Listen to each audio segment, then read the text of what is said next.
अस्सलाम वालेकुम students, I hope आप लोग सब ठीक ठाक होंगे। आज जो हम लोगों ने स्टार्ट करना है वो होगा रदरफोर्ड एटॉमिक मॉडल से। उससे पहले अगर मैं पुराना रिकॉल करूँ तो मैंने आप लोगों को structure of atom, plum pudding theory, cathode rays, canal rays, protons, इन सब के ऊपर हम लोगों ने डिस्कशन की थी। इन तीनों की डिस्कवरीज भी हम लोगों ने देखी थी, जिसमें हम लोगों ने इलेक्ट्रॉन को भी डिस्कवर किया था, हम लोगों ने प्रोटॉन को भी, और हम लोगों ने न्यूट्रॉन की भी डिस्कवरी को देखा। आज जो हम लोग स्टार्ट करेंगे वो इनसे थोड़ा सा हटके होगा। आज हम लोग मॉडल्स के ऊपर बात करेंगे। तो इस चैप्टर में आप लोग दो मॉडल के ऊपर डील करेंगे, एक होगा रदरफोर्ड एटॉमिक मॉडल और एक होगा बोहर एटॉमिक मॉडल। आज जो हम लोग स्टार्ट करेंगे वो होगा रदरफोर्ड एटॉमिक मॉडल। तो रदरफोर्ड एटॉमिक मॉडल में अगर हम लोग डिस्कस करें तो रदरफोर्ड नामी साइंटिस्ट ने ये मॉडल प्रेजेंट किया था, जिसमें जो बेसिक चीज़ थी वो गोल्ड फॉइल थी। इसको जो दूसरा नाम हम लोग देते हैं वो होता है गोल्ड फॉइल एक्सपेरिमेंट का। गोल्ड फॉइल एक्सपेरिमेंट क्यों नाम दिया जाता है? क्योंकि इसमें उसने 0.00004 सेंटीमीटर थी गोल्ड फॉइल को यूज़ किया था। असल में इसकी इतनी थिकनेस रखने का क्या मकसद था? वो ये था कि ताकि अल्फ़ा पार्टिकल्स की जब इसके साथ बमबारी हो तो ये आसानी से पेनिट्रेट कर जाए। अल्फ़ा पार्टिकल जब इस गोल्ड फॉइल के साथ उनकी बम्बारमेंट की जाए तो वो आसानी से वहाँ पे पेनिट्रेट कर जाए। तो ये इसका बेसिक फंक्शन था। अब अगर हम लोग इसकी बाकी कंस्ट्रक्शन के ऊपर बात करते हैं तो यहाँ पे हम लोगों ने ये सारे हमारे पास क्या है, अल्फ़ा पार्टिकल्स। असल में बोहर रदरफोर्ड ने इस मॉडल को क्यों प्रेजेंट किया था, ये क्या उसने सोचा था, उसने ये देखना था। असल में उसका जो मेन फंक्शन था, बेसिक फंक्शन, वो यही था कि वो ये देखना चाहता था कि पॉजिटिव और नेगेटिव चार्ज पार्टिकल्स कैसे एक एटम के अंदर एग्जिस्ट करते हैं। How positive and negative charge particle को एग्जिस्ट इन एन एटम। को एग्जिस्ट का मतलब ये होता है कि एक साथ इकट्ठे कैसे रहते हैं। तो हम लोग ये देखते हैं, जैसे मैंने आप लोगों को प्लम पडिंग थ्योरी में बताया था, ये हमारे पास क्या होता है, न्यूक्लियस। न्यूक्लियस के ऊपर पॉजिटिव चार्ज यानी कि प्रोटॉन्स होते हैं, ये हमारे पास साइड पे क्या होते हैं, इलेक्ट्रॉन्स। तो वो ये देखना चाहता था कि पॉजिटिव और नेगेटिव चार्ज पार्टिकल्स कैसे एक न्यूक्लियस के अंदर को एग्जिस्ट करते हैं, यानी कैसे एक एटम के अंदर वो रहते हैं। अब आगे हम लोग ये देखते हैं अल्फा पार्टिकल्स आते कहाँ से। तो हम लोग ये देखते हैं नेचर में कुछ रेडियो एक्टिव एलिमेंट्स होते हैं, हर टाइम वो रिएक्शन होता रहता है। और अगर हम लोग ये बात करें कि उनकी आइडेंटिफिकेशन कैसी होती है, जिन एलिमेंट्स का एटॉमिक नंबर 83 से ज़्यादा हो उन्हें हम लोग रेडियो एक्टिव एलिमेंट्स कहते हैं। पीरियोडिक टेबल हम लोग इंशाल्लाह नेक्स्ट चैप्टर नंबर 3 में पढ़ेंगे। उसमें मैं आप लोगों को बताऊंगी कि एटॉमिक नंबर, वैसे आप लोगों ने चैप्टर नंबर 1 में एटॉमिक नंबर और मास नंबर दोनों के बारे में पढ़ लिए।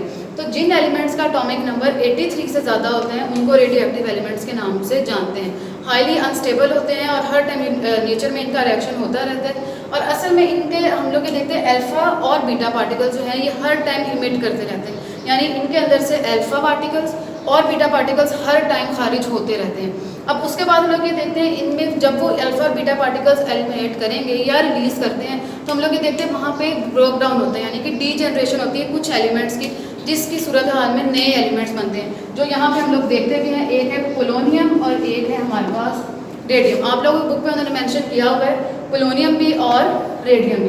पोलोनियम का जो एटॉमिक नंबर है वो है 84 और रेडियम का जो एटॉमिक नंबर है वो है 86। तो इस तरह हमारी ग्लोबल कंडीशन भी पूरी होगी। इसका मतलब ये रेडियो एक्टिव एलिमेंट्स ही हैं क्योंकि इनका एटॉमिक नंबर 83 से ज़्यादा है। तो इस तरह हम लोग ये देखते हैं इन्होंने क्या किया है, रेडियो एक्टिव एलिमेंट्स क्या होते हैं जिनका एटॉमिक नंबर 83 से ज़्यादा होता है। और दूसरी बात हम लोगों ने ये की कि हर टाइम ये अल्फा पार्टिकल्स और बीटा पार्टिकल्स को एलिमिनेट करते रहते हैं। तीसरी बात हम लोगों ने ये की ये टूटते हैं और जिसकी सूरत हाल में नए एलिमेंट्स बनते हैं, जिनमें हमारे पास यहाँ पे जो हम लोग यूज़ कर रहे हैं वो है पोलोनियम और रेडियम। अब इसने क्या किया, अल्फा पार्टिकल्स को यहाँ से इमिट किया जो हम लोगों ने यहाँ पे यूज़ किया। और असल में हम लोगों ने कौन सा अल्फा पार्टिकल यूज़ किया, हीलियम न्यूक्लियाई।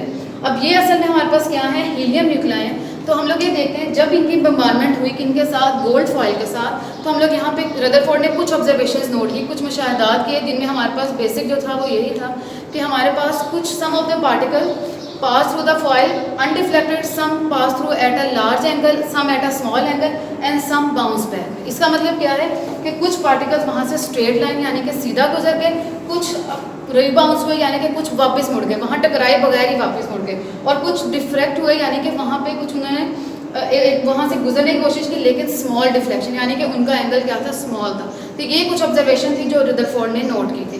अब हम आगे अगर इनके रिजल्ट्स के ऊपर बात करते हैं, उस पर बात करने से पहले मैं एक चीज़ यहाँ पे थोड़ी सी क्लियर कर दूंगी कि इस मॉडल की वजह से जे थॉमसन की प्लम पडिंग थ्योरी रिजेक्ट हो गई थी। हम लोगों ने प्लम पडिंग थ्योरी के ऊपर बात की थी जिसमें मैंने आप लोगों को बताया था कि हमारे पास एटम होता है, उसमें पॉजिटिवली चार्ज पार्टिकल्स होते हैं और नेगेटिवली चार्ज पार्टिकल्स उसमें स्टक इनसाइड होते हैं। तो वो किसकी थ्योरी थी? जे थॉमसन की, जो प्लम पडिंग थ्योरी के नाम से जानती है।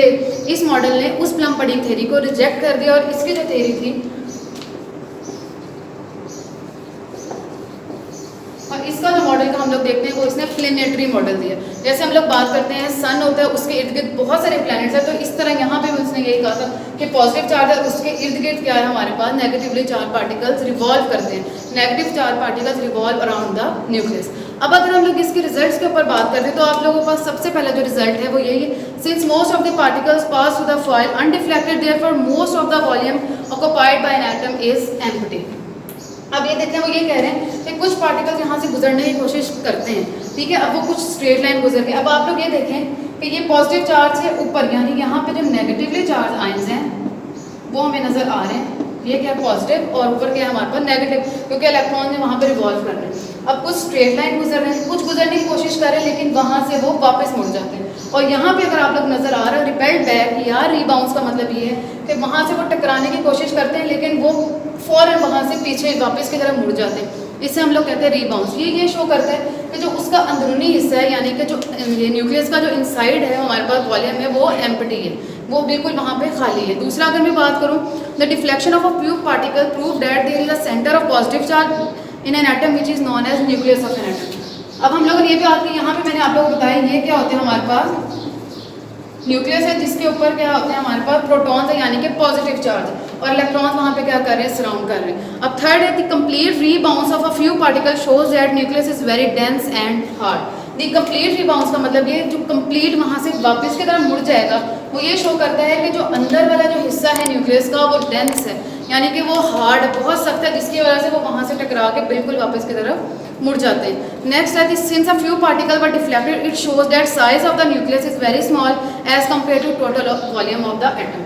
तो हम लोग यही देखते हैं कि ये क्या हमारे पास न्यूक्लियस है जिसके ऊपर पॉजिटिव चार्ज होते हैं, तो वो कह रहे हैं कि उसका साइज कम है as compare to whole atom. अब होल एटम में हमें पता है कि इलेक्ट्रॉन्स भी हैं, तो जो साइज है प्रोटॉन का वो वहाँ पे कम है। नेक्स्ट है the electron revolve around the nucleus. तो ये तो बहुत आम सी बात अब हमारे लिए होगी, हम लोगों ने लेक्चर नंबर 1 से ये डिस्कस कर रहे हैं कि इलेक्ट्रॉन्स क्या करते हैं, उसके इर्द गिर्द रिवॉल्व कर रहे हैं। नेक्स्ट है as an atom has a whole is a neutral therefore the number of electron in an atom is equal to the number of proton.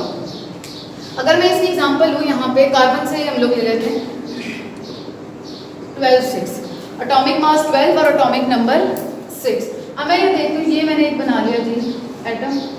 अब हम लोग मैं ये कहती हूँ कि यहाँ पे 6 प्रोटॉन है, क्योंकि कार्बन का एटॉमिक नंबर क्या है 6 है, तो जितने नंबर ऑफ प्रोटॉन्स होंगे उतने ही नंबर ऑफ इलेक्ट्रॉन्स होंगे। तो फिर हम लोगों ने अपना सेकंड लास्ट पॉइंट डिस्कस किया, जिसमें हम लोगों ने ये बात की कि इलेक्ट्रॉन और प्रोटॉन दोनों का हमारे पास जो सम आता है वो न्यूट्रल के इक्वल आता है। अब हम अपना लास्ट पॉइंट पढ़ते हैं, except electrons all other fundamental particles that lie within the nucleus are known as nucleons. तो इसमें हम लोग ये उसने कहा है कि एक्सेप्ट इलेक्ट्रॉन, यानी इलेक्ट्रॉन के अलावा न्यूक्लियस के अंदर जो भी चीज़ें हैं वो सारी हमारे पास इकट्ठी क्या कहलाएंगी, न्यूक्लियॉन्स कहलाएंगे।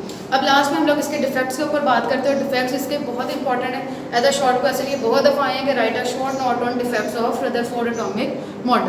तो सबसे पहले मैं डिफेक्ट पढ़ने जा रही हूँ। According to classical theory of radiation, electrons being the charge particle should release और emit energy continuously and they should ultimately fall into the nucleus. तो इसमें हम लोग ये देखेंगे कि उसके मुताबिक क्लासिकल थ्योरी के मुताबिक वो ये कह रहे हैं कि इलेक्ट्रॉन जो एनर्जी को इमिट करता है, यानी मुसलसल वो एनर्जी को इमिट आउट करता है, तो एक टाइम ऐसा आएगा कि वो न्यूक्लियस के अंदर फॉल कर जाएगा। अब अगर मैं यहाँ से एग्जांपल लेती हूँ तो हम लोग ये देखते हैं कि ये हमारे पास क्या एटम है जिसके ऊपर पॉजिटिव चार्ज है। अब बाय हमें क्या नजर आ रहा है, इलेक्ट्रॉन। तो अगर ये इमिट करता है एनर्जी को, यानी कि ये हर टाइम एनर्जी को क्या करेगा, इमिट करेगा, तो एक टाइम ऐसा आएगा कि न्यूक्लियस के अंदर फॉल कर जाएगा, it ultimately falls into the nucleus. तो ये हमारे पास पहला पॉइंट था किसका, डिफेक्ट्स का। अब नेक्स्ट है, if the electrons emit energy continuously they should form a continuous spectrum, but in fact line spectrum was observe. अब हम लोग ये सबसे पहले देखते हैं कि कॉन्टिन्यूस और लाइन स्पेक्ट्रम होते क्या हैं। सबसे पहले अगर मैं बात करूँ स्पेक्ट्रम की, तो dispersion of white light into 7 colours, यानी कि जब हम लोग प्रिज्म में से किसी भी लाइट को गुजारने की कोशिश करते हैं वाइट लाइट को, तो वो 7 डिफरेंट कलर्स में डिस्पर्स होती है। तो वहाँ पे 2 तरह के स्पेक्ट्रम बनते हैं, एक होता है कॉन्टिन्यूस और एक होता है लाइन।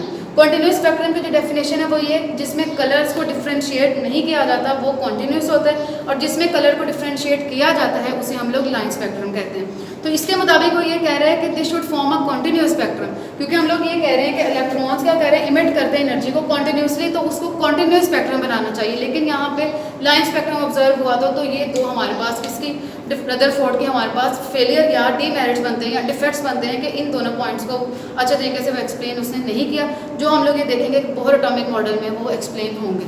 तो आज का जो आप लोगों का काम है वो होगा पेज नंबर 31 से 32 तक हम लोगों ने आज रिजल्ट्स के ऊपर बात की, हम लोगों ने डिफेक्ट्स के ऊपर बात की, हम लोगों ने उसके पोस्टुलेट्स देखे कि इसकी वर्किंग क्या थी, जो सारी उसने थिक गोल्ड फॉइल क्यों ली, उसकी थिकनेस इतनी रखने की क्या वजह थी, और अल्फा पार्टिकल्स क्या हैं, रेडियो एक्टिव एलिमेंट्स क्या हैं, 83 जिनका एटॉमिक नंबर 83 से ज़्यादा हो रेडियो एक्टिव एलिमेंट्स कहलाते हैं। तो इन सबको आप लोगों ने अच्छे तरीके से आज देखना है, और टेस्ट योरसेल्फ आप लोगों ने 2.1 हर सूरत करनी है। अगर मैं आप लोग एक्सरसाइज की तरफ जाएँ तो अब तक हमारे जो एक्सरसाइज क्वेश्चन बने हैं, question number 1, question number 2, question number 4, question number 8, 11, 12 and 13, और लॉन्ग क्वेश्चन अब हम लोगों ने 1 to 4 कर लिए। इसलिए आप लोगों ने साथ साथ एक्सरसाइज को भी डील करना है। थैंक यू सो मच, अल्लाह हाफिज़।